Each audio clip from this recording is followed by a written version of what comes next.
Kining kalibutan dili ni ang atong puloy-anan. Kay ako usa ka lumalabay lamang.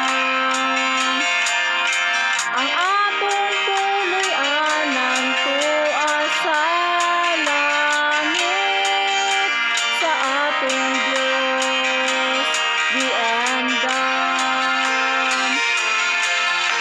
Igsuon unsa imong gikawilihan, dinhi sa yuta nga punos kasalanan. Punos sa kagugot o kapakyasan, igsuon dili ni ang atong puloy-anan.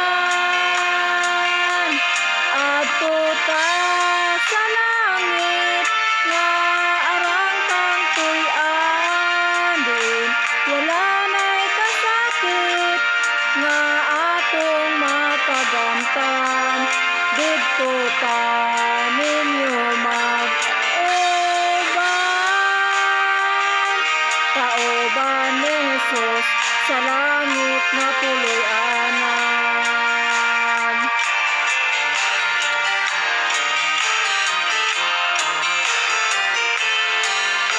Kung ikaw nahigugma dinhi sa kalibutan,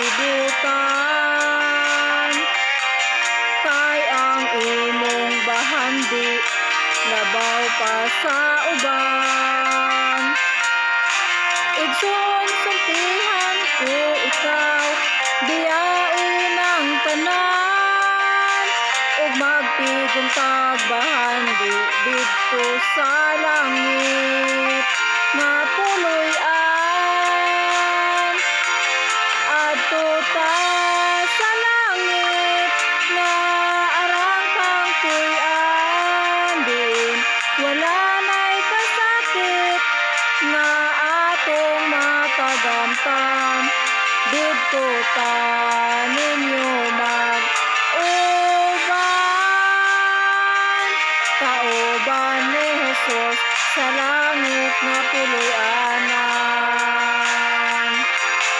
Adto ta sa langit nga arang kang tuy-an, din wala na'y kasakit nga atong matagamtan. Didto ta ninyo mag-uban, kauban ni Jesus sa langit nga puloy-anan. Kauban ni